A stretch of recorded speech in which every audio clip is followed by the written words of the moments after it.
हाँ जी बेटा, आज असी करांगे चैप्टर 10 स्ट्रेट लाइन नॉर्मल और परपेंडिकुलर फॉर्म। परपेंडिकुलर या नॉर्मल फॉर्म इको गल है।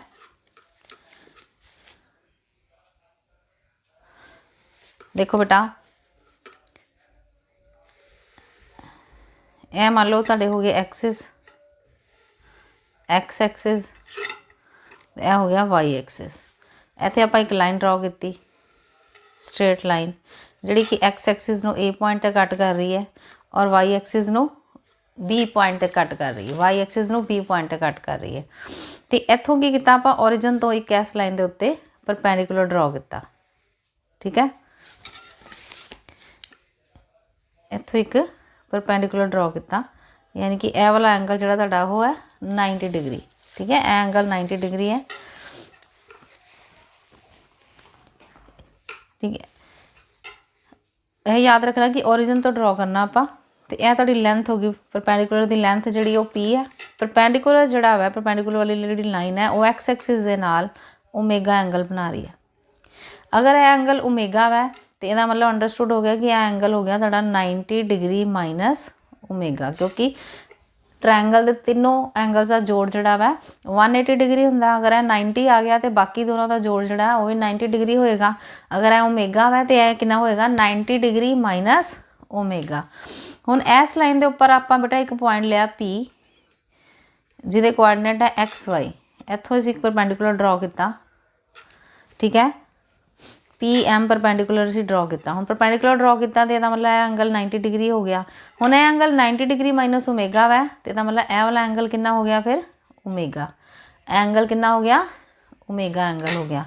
हुण सब तो पहले तुसीं लेंथ लिखो, पी एक्स वाई है यदा मतलब ओ एम की लेंथ जी है वो एक्स है, तो जी पी एम की लेंथ है वो हैगी है वाई। ए लेंथ हैगी है वाई। हुण आपां पहले लिखांगे in triangle O L A, in right angle triangle, right angle triangle O L A, right angle triangle ले ली आपां ओ एल ए। हुण इहदे विच सानूं पता वै कि ओ एल यानी कि हुण देखो बेस, बेस जो आप देखना है बेस किहड़ा हुंदा वै। बच्चे बड़े कन्फ्यूज हो जाते कि बेस किनू लैना तो परपेंडिकुलर किनू लैना है। यह ध्यान रखो जिते दो एंगल बन गए, 90 डिग्री का एक एंगल होर बन गया, एक 90 डिग्री का बनया तो एक दूसरा एंगल कोई ओमेगा बन गया। ठीक है, तो वह वाली जिते जिस लाइन के उपर एंगल इस तरह दो बने होंगे वो आप लैने हमेशा बेस। तो यह 90 डिग्री वाला दूसरी साइड जी होगी एंगल के ओपोजिट जी होगी परपेंडिकुलर। यदा मतलब तुहाडा ओ एल ओवर आ तुहाडा हाईपोटेन्यूज हो गया ओ ए, ओ एल ओवर ओ ए तुहाडा हो गया कॉस ओमेगा। यह तुहाडी लेंथ होगी कॉस ओमेगा के बराबर, यानी कि ओ एल तुहाडे को बराबर किहदे आ गया O A cos omega. O L is equal to O A की लेंथ कितनी है, ओ ए जोड़ा है वो है O M plus M A. ठीक है, यह पूरी लेंथ जी है ओ ए है O M plus M A, इन्होंने दोनों ऐड कर दिए तो पूरी लाइन बन जाएगी O A into cos omega. O M की लेंथ सानू पता लग चुकी कितनी है x, x plus M A cos omega. इसका मतलब हुण रह गया जोड़ा असीं फाइंड आउट करना, कि फाइंड आउट करना है एम ए की लेंथ फाइंड आउट करनी असीं कितनी है। ठीक है, तो एम ए वास्ते किहड़ा ट्रायंगल लवांगे, दूसरी ट्रायंगल ले लांगे हुण असीं in triangle A M P. ये भी राइट एंगल ट्रायंगल है, in right angle triangle A M P. हुण याद रखना बेटा हमेशा 90 डिग्री जिथे बनया हुंदा वो आपां पॉइंट जिहड़ा सेंटर च लेना। ठीक है, छोटिया छोटिया गल्लां जिहड़ा तुसीं ध्यान रखनियां ए एम पी। हुण इहदे विच देखो इस लाइन दे विच भी ठीक है इस लाइन के उपर दो एंगल बन रहे, एक ओमेगा तो एक परपेंडिकुलर। हुण तुसीं देखो निकालना की है, तुसीं निकालना वै ए एम। ठीक है, हुण असीं वो साइडां यूज़ करनियां वै जिहदी एक दी लेंथ कड्ढनी है तो एक तुहानूं पता है ए एम असीं निकालना है, ए एम असीं निकालना है कि ए एम की लेंथ कितनी है। एम पी जिहड़ा वै या पी एम इहदी लेंथ सानूं पता वै कितनी है वाई, इहदी लेंथ हैगी है वाई। ਇਹਦਾ ਮਤਲਬ ਉਹ ਲੈਂਥ ਸਾਨੂੰ ਪਤਾ y ਦੇ ਬਰਾਬਰ ਹੈ, ਤੇ ਇਹ ਇਸ ਕਰਕੇ ਫਿਰ ਅਸੀਂ ਇਹ ਦੋ ਸਾਈਡਾਂ ਯੂਜ਼ ਕਰਾਂਗੇ। ਇਹ ਹੁਣ ਤੁਹਾਡਾ ਕੀ ਹੋ ਗਿਆ, ਪਰਪੈਂਡੀਕੂਲਰ, ਆ ਬੇਸ ਹੋ ਗਿਆ ਤੇ ਇਹ ਹੋ ਗਿਆ ਪਰਪੈਂਡੀਕੂਲਰ। ਦੇਖੋ ਆ ਹੁਣ ਜਿਹੜੀ, ਕਿਉਂਕਿ ਇੱਥੇ ਹੁਣ ਇੱਥੇ ਵੀ ਬਣ ਰਿਹਾ 90 ਡਿਗਰੀ ਮਾਈਨਸ ਓਮੇਗਾ, ਇਹ ਵੀ ਤੁਸੀਂ ਲੈ ਸਕਦੇ ਹੋ ਸਾਈਡ, ਠੀਕ ਹੈ। ਪਰ ਉਹਦੇ ਨਾਲ ਫਿਰ ਤੁਹਾਨੂੰ ਇੱਥੇ ਕੌਟ ਸ਼ੋ ਕਰਨਾ ਪਏਗਾ ਕਿ ਐਂਗਲ ਜਿਹੜਾ ਵਾ ਕੌਟ ਹੈ, ਤੇ ਅਗਰ ਤੁਸੀਂ ਟੈਨ 'ਚ ਲਿਖਣਾ ਤੇ ਫਿਰ ਇਹ ਤੁਹਾਡਾ ਬੇਸ ਹੋ ਗਿਆ ਤੇ ਇਹ ਬਣ ਗਿਆ, ਕਿਉਂਕਿ ਇੱਥੇ 90 ਡਿਗਰੀ ਨਹੀਂ ਆ ਰਿਹਾ ਨਾ, ਇਹ 'ਚ ਇਕੱਲਾ ਓਮੇਗਾ ਆ ਰਿਹਾ। ਇਨ ਰਾਈਟ ਐਂਗਲ ਟ੍ਰਾਇੰਗਲ AMP ਦੇ ਵਿੱਚ ਅਸੀਂ ਕੀ ਲਿੱਤਾ, ਹੁਣ ਇਹ ਦੇਖੋ ਧਿਆਨ ਨਾਲ, ਇਹ ਬੇਸ ਤੇ ਇਹ ਹੁਣ ਬਣ ਗਿਆ perpendicular. PM over MA is equal to tan omega, ਯਾਨੀ ਕਿ ਇਹ ਆ ਗਿਆ ਤੁਹਾਡੇ ਕੋਲ ਬੇਸ ਓਵਰ ਸੌਰੀ ਅਸੀਂ ਲੈਣਾ perpendicular over base. Perpendicular over base ਜਿਹੜਾ ਹੋ ਗਿਆ ਉਹ ਹੋ ਗਿਆ AM over PM, AM over PM, ਇਹ ਬਣ ਗਿਆ ਤੁਹਾਡਾ ਟੈਨ ਓਮੇਗਾ, ਠੀਕ ਹੈ। Perpendicular over base, ten omega ਨੂੰ ਅਸੀਂ ਖੋਲ ਦਾਂਗੇ, ਤੋੜ ਦਾਂਗੇ। AM ਅਸੀਂ ਨਿਕਾਲਣਾ ਵੈ, AM ਜਿਹੜਾ ਅਸੀਂ ਨਿਕਾਲਣਾ, AM ਦੀ ਲੈਂਥ ਜਿਹੜੀ ਅਸੀਂ ਫਾਈਂਡ ਆਊਟ ਕਰਨੀ ਹੈ। ਤੇ PM ਸਾਨੂੰ ਪਤਾ ਵੈ ਕਿੰਨਾ ਵੈ, PM ਹੈਗਾ ਵੈ y, PM ਕਿੰਨਾ ਵੈ y, ਇਹਦਾ ਮਤਲਬ ਇਹ ਬਣ ਗਿਆ this is equal to AM over y is equal to tan omega ਨੂੰ ਅਸੀਂ ਲਿਖ ਸਕਦੇ ਹਾਂ sine omega over cos omega. ਇਹ ਬਣ ਗਿਆ ਬੇਟਾ ਤੁਹਾਡੇ ਕੋਲ AM is equal to y into sine omega over cos omega. ਹੁਣ ਅਸੀਂ ਵੈਲਿਊ ਪੁੱਟ ਕਰ ਦਈਏ, ਠੀਕ ਹੈ। ਜਿਹੜਾ ਪਿੱਛੇ ਯੂਜ਼ ਕੀਤਾ ਸੀ ਇਹਨੂੰ ਇਕੁਏਸ਼ਨ ਨੰਬਰ 1 ਸਪੋਜ਼ ਕਰ ਲਓ। ਇਕੁਏਸ਼ਨ ਨੰਬਰ 1 'ਚ ਇਹਦੀ ਵੈਲਿਊ ਪੁੱਟ ਕਰ ਦਿਓ, OL is equal to x, OL is equal to x plus AM ਦੀ ਵੈਲਿਊ ਹੋਗੀ y into sine omega over cos omega, ਤੇ ਬਾਹਰ ਵੀ ਕੀ ਸੀਗਾ cos ਓਮੇਗਾ। OL ਯਾਨੀ ਕੀ ਹੈ, OL ਜਿਹੜੀ ਅਸੀਂ ਉਹਨੂੰ ਮੰਨਿਆ ਹੋਇਆ ਪਰਪੈਂਡੀਕੂਲਰ P, ਇਹਦਾ ਹੁਣ ਪਹਿਲੇ LCM ਲਵਾਂਗੇ। LCM ਆ ਗਿਆ cos omega, x cos omega plus y sine omega into cos omega. cos omega ਨਾਲ cos ਓਮੇਗਾ ਕੈਂਸਲ ਹੋ ਗਿਆ, ਠੀਕ ਹੈ, ਕਿਉਂਕਿ ਮਲਟੀਪਲਾਈ ਹੋ ਰਿਹਾ ਸੀ ਬਾਹਰ।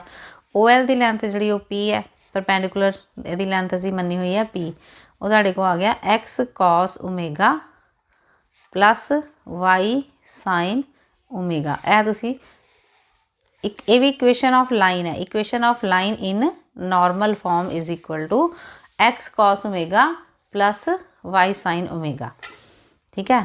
ਹੁਣ ਉਸ ਤੋਂ ਬਾਅਦ ਨੈਕਸਟ ਹੈ ਬੇਟੇ डिस्टेंस फॉर्म और सिमेट्रिक फॉर्म।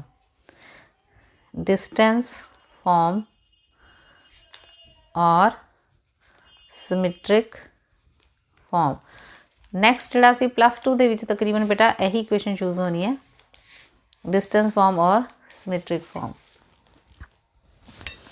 ज़्यादातर क्वेश्चन ਦੇ ਵਿੱਚ ਇਹ ਜਿਹੜੀ ਫॉर्म ਹੈ ਇਹ ਯੂਜ਼ ਹੋਏਗੀ, डिस्टेंस फॉर्म और सिमेट्रिक फॉर्म। ਹੁਣ ਇਹਦੇ ਵਾਸਤੇ ਵੀ ਕੀ ਕਰਾਂਗੇ, ਪਹਿਲੇ ਇੱਕ ट्रायंगल पहले एक्सिस बनाओ, फिर उत्ते एक लाइन ड्रॉ करांगे, एक्स एक्सिस ओ वाई एक्सिस, ठीक है। हुण इत्थे आपां एक लाइन ड्रॉ की,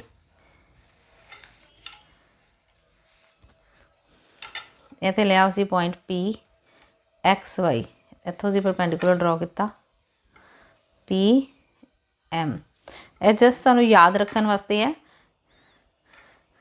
ए पॉइंट लिया सी इत्थे x1 y1, ठीक है। यह जिहड़ा लाइन है वो एक्स एक्सिस दे नाल थीटा एंगल बना रही है, ओके। ए तो आपां परपेंडिकुलर ड्रॉ किया AL, यही परपेंडिकुलर है, यही परपेंडिकुलर है। हुण देखो x1 y1 का मतलब हो गया जिहड़ा पॉइंट x1 y1 है, मतलब O तो L की लेंथ, O तो L की लेंथ जिहड़ी है वह है x1, ठीक है। AL की लेंथ जिहड़ी है वो है y1, लेंथ है y1। इस तरह है पॉइंट PXY है, इसका मतलब एक्स एक्सिस तो यानी इत्थों ड्रॉ किया ना परपेंडिकुलर PM, एक्स एक्सिस तो यानी O तो ओरिजिन तो सॉरी ओरिजिन तो एम की जो डिस्टेंस एम का डिस्टेंस है वो है एक्स। इस तरह पी तो एम का डिस्टेंस है वाई। इस ਆਪਾਂ ਹੁਣ एक परपेंडिकुलर होर ड्रॉ किया ए तो यानी कि ये या इस तरह कह लो कि ए दे एक्स एक्सिस के पैरेलल एक लाइन ड्रॉ की तो ये भी परपेंडिकुलर हो जाएगी क्योंकि यह परपेंडिकुलर है तो भी परपेंडिकुलर हो जाएगा।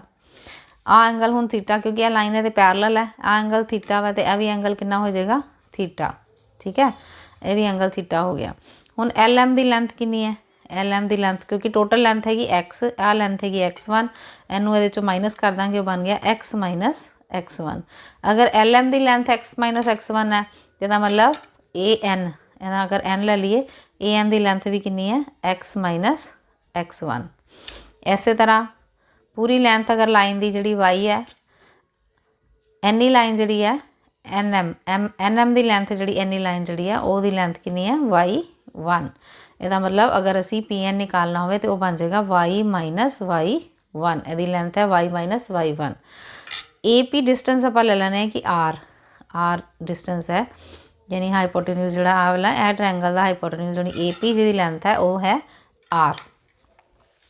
हुण अकॉर्डिंग टू रूल फार्मूला लगाइए in triangle A P N दे विच की लगेगा इन ये भी राइट एंगल ट्रायंगल है in right angle triangle in right angle triangle A N P दे विच की आएगा बेस ओवर ध्यान देखो बेस कितना है तो A N base over hypotenuse यानी A P is equal to होएगा कॉस थीटा तो P N perpendicular over hypotenuse यानी A P is equal to sine theta. ये तुसी पढ़िया होया पहले भी 10th ए पी की लेंथ सानू पता है आर है। ठीक है A N over are is equal to cos theta. इस तरह P N over are is equal to sine theta.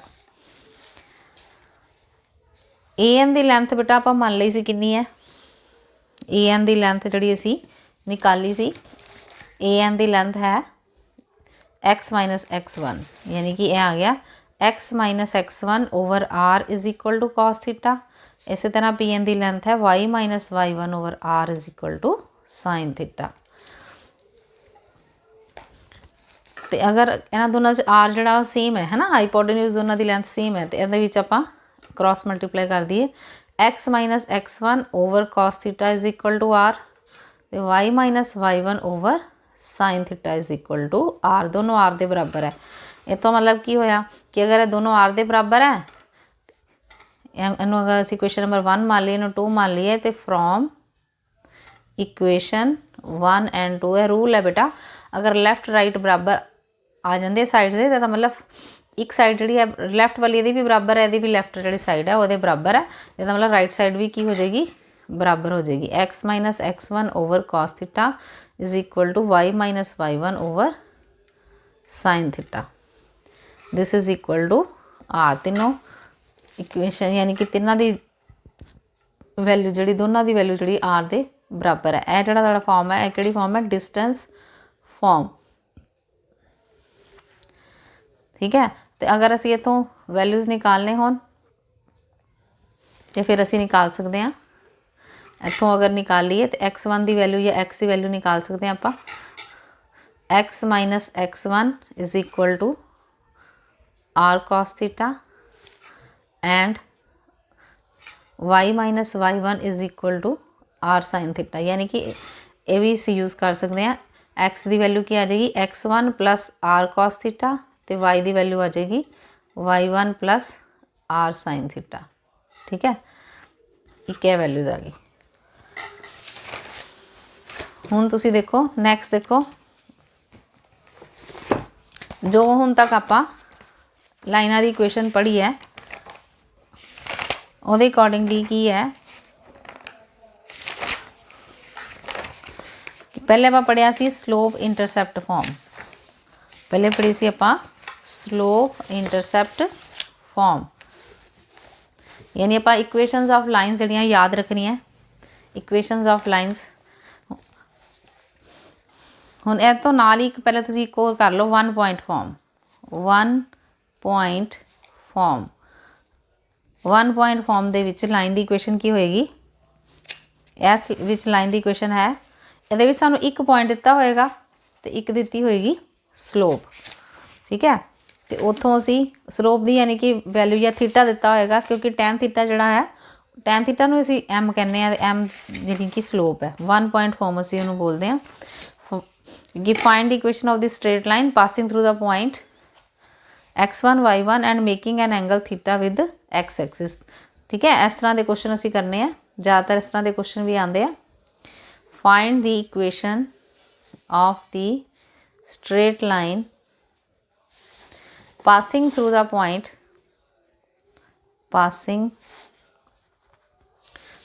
The point x1 y1 and making an angle theta. ये याद रखना कि थीटा हमेशा किहदे नाल होना चाहिए, थीटा विद एक्स एक्सिस, ठीक है। तो उस लाइन की इक्वेशन की होएगी, वाई देखो y is equal to as slope, क्योंकि जे सानू पॉइंट दिता है तो स्लोप दी हुई है, तो इक्वेशन बन जाती y is equal to m x plus c, ठीक है ना। हुण यही लाइन जिहड़ी है ये पास कर रही है, पॉइंट किहड़े चों पॉइंट पास कर रही है, x1 y1 चो। इत्थे लिख दो it passes through x1 y1, इहदा मतलब y की जगह ते y1 लिख दो तो x की जगह ते x1 लिख दो, तो दोनों नूं सबट्रैक्ट कर दो by subtracting equation 2 from 1। Second equation उपर 1 चो माइनस करता तो बन गया y माइनस y1। याद रखना लैफ्ट चो लैफ्ट वाली माइनस करनी, राइट चो राइट वाली। M x minus m x plus c minus m x one minus c, इन्होंने दोनों के नाल माइनस का निशान लग जाएगा, सी ना सी कैंसल हो गया। y minus y1 is equal to m common आ गया x माइनस x1, यानी असी यह इक्वेशन याद करनी है, इन्हूं असी कहने 1 पॉइंट फॉर्म। फिर नैक्सट है बेटा 2 point form. 2 point form, 2 point form इसका नाम ही क्लीयर है, ये नाम तो क्लीयर है कि इतने 2 पॉइंट दिते होंगे, ठीक है। जिस तरह होएगा find the equation of the straight line passing through the point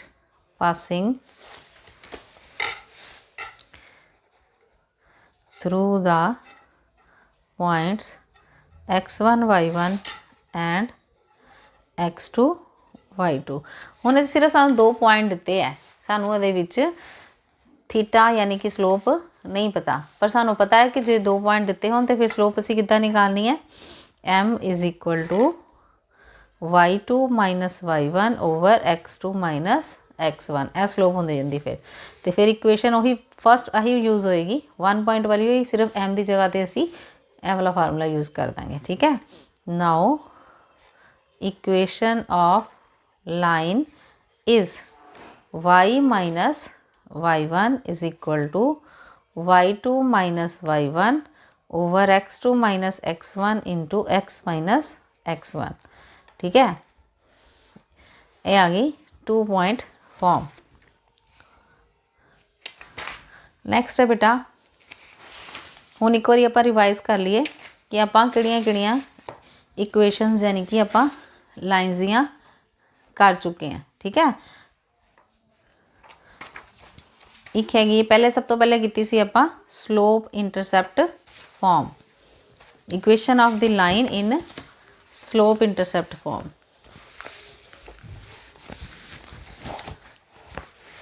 equation of the line in slope intercept form। ਇਹਦੇ ਵਿੱਚ ਇੱਕ ਸਲੋਪ ਦਿੱਤੀ ਹੋਏਗੀ ਤੇ ਇੱਕ ਇੰਟਰਸੈਪਟ ਗਿਵਨ ਹੋਏਗਾ, तो उस लाइन की इक्वेशन हो जाएगी y is equal to m x plus c. फिर नैक्सट है बेटा equation of line in intercept form. हुण हैगा इन इंटरसैप्ट का मतलब 2 ही इंटरसैप्ट सानू गिवन होंगे, लिखा होएगा कि intercept form. In intercept form is वो की हो जाएगी, वो है x over a plus Y over B is equal to 1। इस तरह की फॉर्म जो बन जाएगी, ये सारिया इक्वेशनस लाइन दियाँ ही है, बस ये कि ये थीटा गिवन है, ठीक है। स्लोप इंटरसेप्ट गिवन है, बन गई स्लोप। इंटरसेप्ट फॉर्म इस 2 इंटरसेप्ट गिवन है, वो बन गई इंटरसेप्ट फॉर्म। थर्ड आपां कीती है equation of line in normal form.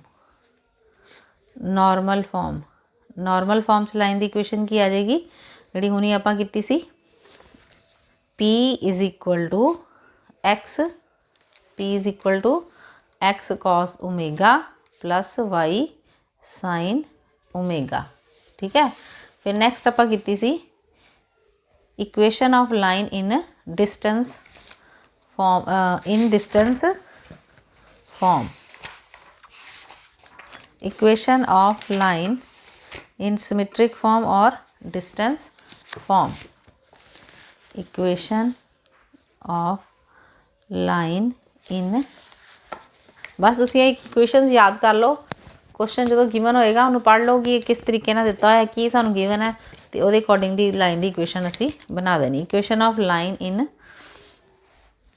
Distance form is की है x minus x1 over cos theta is equal to y minus y1 over sine theta is equal to r, is equal to are.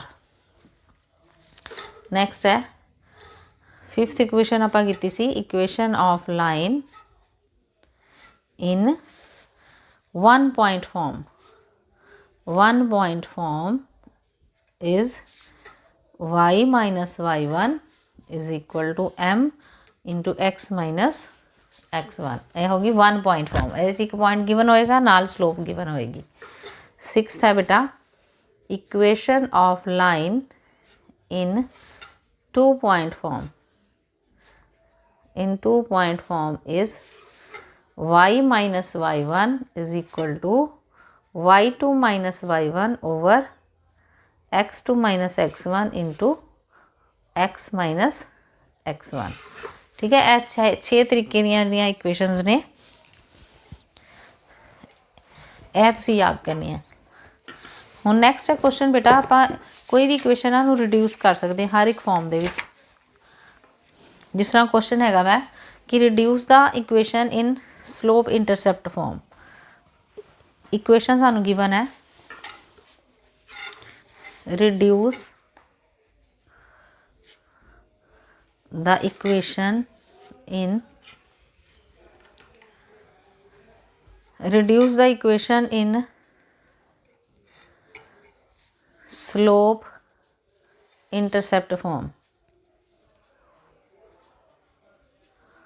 in slope intercept form। 6x minus 3y, 6x plus 3y minus 5 is equal to 0। देखो ऐसे equation आप change करना slope intercept form च। हुण पहले तुहाडे दिमाग च होना चाहिए कि स्लोप इंटरसेप्ट फॉर्म किहड़ी हुंदी है, उन्होंने साइड ते लिख लो कि स्लोप इंटरसेप्ट फॉर्म किहड़ी है, y is equal to mx plus c। ਇਹਦਾ मतलब ये जिहड़ा y है वो लैफ्ट साइड ते आना चाहिए और जिहड़ा x है वो राइट साइड ते आना चाहिए, तो कॉन्सटेंट भी बस, ठीक है। उस तरीके नाल असीं इहनूं असीं चेंज कर दांगे। 3y जिहड़ा वा इधर ही रहेगा, बाकी दोनों रकमां जिहड़ियां तुसीं दूसरी साइड ते लै जाओ। 6x इधर जाएगा तो बन जाएगा माइनस 6x प्लस 5। हुण y जिहड़ा वा उहदे नाल 3 जिहड़ा लगा होया कॉन्सटेंट वो हटाना असीं, मल्टीप्लाई हो रहा तो इसका मतलब इधर जाके की हो जाएगा divide. y is equal to बन गया माइनस 6x प्लस 5 ओवर 3। उन्होंने अलग अलग कर दो, y is equal to minus 6 over 3x plus 5 over 3, 3 to the 6। इसका मतलब है फॉर्म बन गई तुहाडे को y is equal to minus 2x plus 5 over 3। इसका मतलब इनू ये कंपेयर करिए तो इसका मतलब स्लोप सानू पता लग गई। नाउ m किहदे बराबर आ गया, स्लोप जिहड़ी तुहाडी बराबर आ गई -2 दे, तो इंटरसैप्ट c यानी कि c इंटरसैप्ट जिहड़ा वा वो किहदे बराबर आ गया 5 ओवर 3 दे, और तुसी m भी निकाल लिया और तुसी c भी निकाल ली, ठीक है। हुण ऐसे तरीके नाल अगर मान लो असी इस इक्वेशन ਨੂੰ ਆਪਾਂ मान लो यही इक्वेशन है 6x प्लस ਹੁਣ एक इक्वेशन ਨੂੰ ਆਪਾਂ अलग अलग तरीके ਨਾਲ ਆਪਾਂ चेंज कर सकते हो। किस तरह चेंज करना है,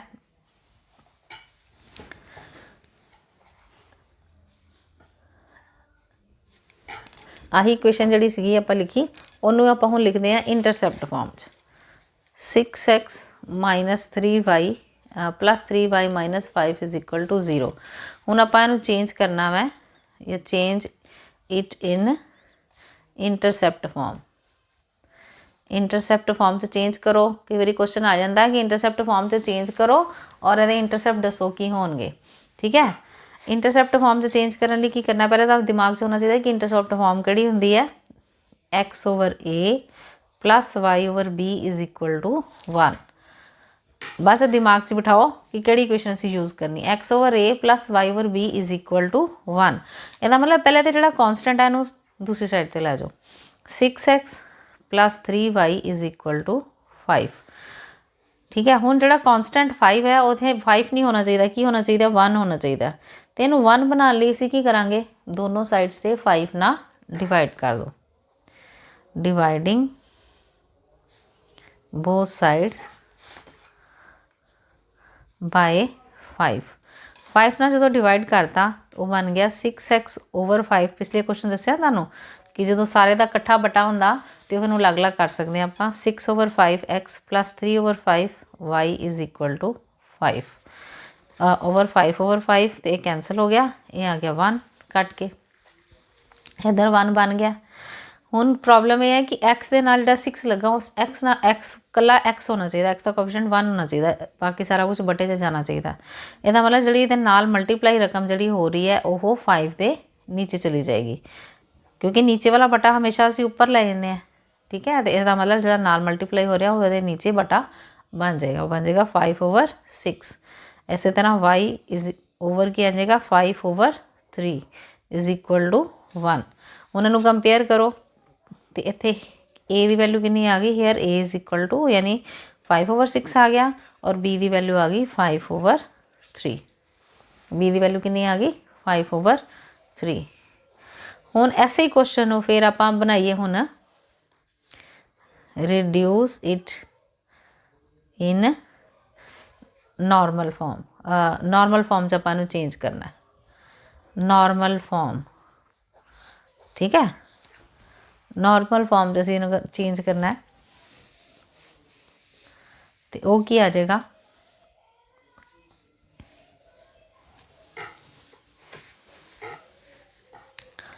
नॉर्मल फॉर्म से चेंज करने लिए बेटा असीं इहनूं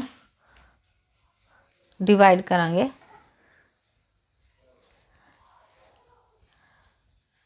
सिक्स एक्स। हुण पहले नॉर्मल फॉर्म होंदी किहड़ी है, इक्वेशन यही है 6x plus 3y minus 5 is equal to 0। ठीक है, इक्वेशन यही है। नॉर्मल फॉर्म होंदी है तुहाडे कोल p is equal to x cos omega plus y sine omega, ये बराबर होंगी p की होंदा इत्थे, p होंदा वै नॉर्मल।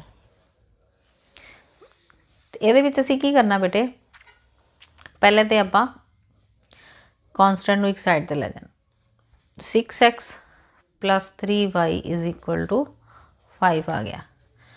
हुण उस तो बाद क्योंकि हुण तो कॉस ओमेगा साइन ओमेगा तो है नहीं गे, ठीक है, वो सानू बनाने पैने। किस तरह बनावांगे, असीं की करांगे, उसका तरीका की है, एक गल होर याद रखनी है कि जो नॉर्मल है हमेशा जो p की वैल्यू पॉजिटिव लैनी है, परपेंडिकुलर पॉजिटिव होंदा हमेशा।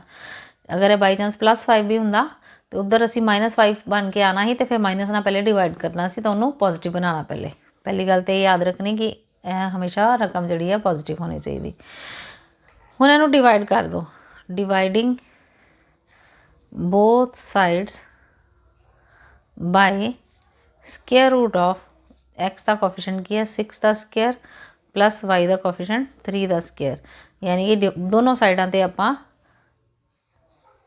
इहनूं डिवाइड कर देना, 6 का स्केयर प्लस जिहड़ा y का कोफिशिएंट है 3 का स्केयर, इन्हें डिवाइड कर दो। इहनूं पहले खोलो कितना आ गया, 6 6 36, 3 दिए 9, 36 ते 9 कितने हो गए 45, अंडर रूट 45 बन गया। ठीक है, अंडर रूट 45 नूं आपां अगर करिए तो 9 5 45 यानी कि 3 गुना 3 गुना 5 3 का पेयर बन गया तो यह बन गया 3/5 यानी कि आप दोनों साइड्स से 3/5 नाल डिवाइड करांगे वो बन गया 6/3/5x plus 3/3/5y is equal to 5/3/5 ठीक है। यह बन गया तुहाडे को इनू हुण कट दो 3 दूनी 6 3 एकम 3 हुण x ओवर फिर वही ये बन गया 2/5 x के नाल की आ गया यानी कि 2/5 जोड़ा तुहाडा वो एंगल बन गया। हुण एंगल क्योंकि 2/5 की वैल्यू तो हुंदी नहीं इस करके इत्थे सिर्फ आप लिख सकते हैं कि उसकी वैल्यू किहदे बराबर आई। यह बन गया 2/5x plus 1/5y is equal to 5/3/5 √5 जोड़ा वै उन्होंने असी कैंसल कर सकते हैं। देखो किस तरह 2/5x प्लस y/5 प्लस 5 के फैक्टर की होंगे √5 इंटू √5 ओवर 3/5 ये 5 √5 कैंसल हो गया या इनू रैशनलाइजेशन करके भी तुम कट कर सकते हो √5/3 आ गया। हुण इत्थे जिहड़ा वै पी की वैल्यू तुहानूं पता लग गई पी की वैल्यू कितनी आ गई यह पी की वैल्यू आ गई √5/3 तो इनू जो कंपेयर करांगे तो कॉस थीटा किहदे बराबर आ गया कॉस थीटा की वैल्यू आ गई 2/√5 और साइन थीटा की वैल्यू आ गई 1/√5 ठीक है। तो यह तुहाडा यानी कि थीटा जिहड़ा तुहाडा बन जाएगा वो बन जाएगा कॉस इनवर्स 2/√5 और theta is equal to sine inverse 1/√5। इत्थे आपां क्योंकि सानूं थीटा की वैल्यू असीं निकाल नहीं सकते तो ये इस तरह ही इनू यूज़ करांगे ठीक है। इस तरह ही तुहाडा निकल आएगा और कई क्वेश्चन दे विच की है थीटा जिहड़ा उहदी वैल्यू असीं निकाल सकते हैं। जिस तरह हुण क्वेश्चन हैगा वै √3x plus y plus 2 is equal to 0 ठीक है। अगर असीं इनू चेंज करना है reduce it in normal form इनू नॉर्मल फॉर्म च असीं रिड्यूस करना है। नॉर्मल फॉर्म च रिड्यूस करने का तरीका तुहानूं दस्सिआ की करना आपां dividing both sides bye √3 square plus हाँ पहले तो आपां इनू चेंज करना है ठीक है। रिड्यूस करने तो पहले की करना असीं इनू चेंज करना है क्योंकि पहले 2 नूं उधर लैके जाना है √3x plus y is equal to -2 is equal to -2 हुण जिहड़ा -2 है वो प्लस होना चाहिए इसदा मतलब पहले तो माइनस में उधर लै जाओ या मल्टीप्लाई कर दो both side by -1 multiplying both sides by -1 क्योंकि असी माइनस जिहड़ा खत्म करना है -1 into √3x plus y is equal to -2 into -1 है खत्म हो गया 2 इंटू 1 2 ही रहेगा। यह बन गया -√3x minus y is equal to 2। हुण इनू डिवाइड करांगे डिवाइडिंग बोथ साइड्स बाय कितना डिवाइड करना है √ऑफ हुण इहदा कोएफिशिएंट -√3 है -√3 का स्क्वायर प्लस -1 का स्क्वायर ਇਹਦੇ ਨਾਲ ਅਸੀਂ ਇਹਨੂੰ डिवाइड करना वो खोलो इनू कितना आ गया √3 का स्क्वायर माइनस जिहड़ा खत्म हो जाएगा स्क्वायर के कारण माइनस प्लस बन जाएगा √3 जिहड़ा वै √ नाल स्क्वायर कैंसल हो जाएगा वो बन जाएगा 3 + 1 3 + 1 हो गया √4 √4 हुंदा 2 के बराबर। ਇਹਦਾ मतलब ਅਸੀਂ दोनों साइड से 2 के नाल डिवाइड कर देना किनू करना डिवाइड याद रखना इक्वेशन नंबर है वाली नू जिथे आप 2 पॉजिटिव बना चुके हैं ठीक है। वो बन गया -√3 की बन गया वो आ गया -√3/2x 1/2y is equal to 2/2। 2 cancel हो गए, 1 बन गया, ये बाई चांस 1 बन गया, ठीक है। Minus √3/2x minus y/2 is equal to 1। ਹੁਣ ਇਹਨੂੰ ਕੰਪੇਅਰ ਕਰ ਦਿਓ, ਕੰਪੇਅਰ ਇਟ ਵਿਦ ਕਿਹਦੇ ਨਾਲ ਕੰਪੇਅਰ ਕਰਾਂਗੇ ਆਪਾਂ, compare it with p is equal to या x, ਹੁਣ ਕਿਉਂਕਿ ਉਧਰ p ਆਪਾਂ ਉਧਰ ਰੱਖਿਆ, ਤੈਨੂੰ ਲਿਖ ਲਓ x cos omega plus y sin omega is equal to p। ਇਹਦੇ ਨਾਲ ਕੰਪੇਅਰ ਕਰਾਂਗੇ ਤੇ p ਦੀ ਵੈਲਿਊ ਕਿੰਨੀ ਆ ਗਈ 1, p ਦੀ ਵੈਲਿਊ ਆ ਗਈ 1। ਤੇ cos ओमेगा ਜਿਹੜਾ ਕਿ x ਦੇ ਨਾਲ ਰਕਮ ਲੱਗੀ ਉਹ cos ओमेगा ਹੋ ਗਿਆ, ਇਹਦਾ ਮਤਲਬ cos ओमेगा ਦੀ ਵੈਲਿਊ आ गई -√3/2। और साइन थीटा की वैल्यू कितनी आ गई, साइन थीटा की वैल्यू आ गई -1/2। हुण √3/2 कदों आता है, पहले तो याद करो। ਇਹਦਾ मतलब ये हो गया कि √3/2 वैल्यू जी है वो आती है cos दी 30 डिग्री ते, cos 30 डिग्री, ठीक है, माइनस cos 30 डिग्री और cos ये आ जाएगा 180 डिग्री प्लस 30 डिग्री, क्योंकि थर्ड क्वाड्रेंट भी वो हुण यह तुहानूं ध्यान रखना पैना ना, नैगेटिव वैल्यू जी है cos की 2 जगह पर होंगी। फर्स्ट क्वाड्रेंट cos पॉजिटिव होंदा, सैकेंड और थर्ड फोर्थ विच cos जिहड़ा पॉजिटिव होंदा, ठीक है, क्योंकि फर्स्ट तो सारे पॉजिटिव होंदे आ, ऑल सिल्वर टी कप्स पढ़िया ही आपां, ठीक है। तो इसदा मतलब सैकेंड ते थर्ड क्वाड्रेंट cos की वैल्यू जी है नैगेटिव आएगी 180 डिग्री प्लस 30 डिग्री, क्योंकि यह जरा वै माइनस cos 30 डिग्री एक तो आ जाएगी, दूसरी वैल्यू कि आएगी cos omega is equal to, एक तो आ गई सैकेंड आ गई थर्ड क्वाड्रेंट, तो सैकेंड क्वाड्रेंट की वैल्यू आएगी और लिख लो cos 180 डिग्री माइनस 30 डिग्री, दो वैल्यूज़ आ गई हैं, यानी कि cos ओमेगा की वैल्यू आ गई, इनू पहले लिख लो तो cos 150 डिग्री और cos 210 डिग्री, cos कैंसल हो जाएगा तो ओमेगा की वैल्यू आ गई 150 डिग्री और 210 डिग्री, ठीक है। इस तरह साइन जड़ा वै वो साइन फर्स्ट ते सैकेंड क्वाड्रेंट की होंदा पॉजिटिव, इसदा मतलब थर्ड ते फोर्थ क्वाड्रेंट दे विच जड़ा साइन थीटा वो की आ जाएगा नैगेटिव होंदा। हुण 30 डिग्री दे साइन की वैल्यू 1/2 होंदी, माइनस इदां ही लगाता तो साइन 30 डिग्री, हुण माइनस है इस करके माइनस लिए सानूं चैक करना पिया ना कि माइनस जड़ा आंदा सैकेंड थर्ड क्वाड्रेंट या फोर्थ क्वाड्रेंट जाएगा, तो इसदा मतलब माइनस हट जाएगा, जो आप थर्ड क्वाड्रेंट ले जाएंगे वो बन जाएगा 180 डिग्री प्लस 30 डिग्री और साइन आ जाएगा 360 डिग्री माइनस 30 डिग्री। 360 नाल आपां तकरीबन ज़्यादातर 180 360 लिखते हैं, 90 to 70 से घट यूज़ करते हैं, क्योंकि वो फिर एंगल जोड़ा चेंज करना पैंदा, मतलब साइन नूं कॉस नूं साइन च बच्चे अक्सर भुल जाते हैं, तो उन्ना तकरीबन यही है कि तुसीं 180 तो 360 ही ज़्यादा यूज़ करो, क्योंकि पहले वही आनी है।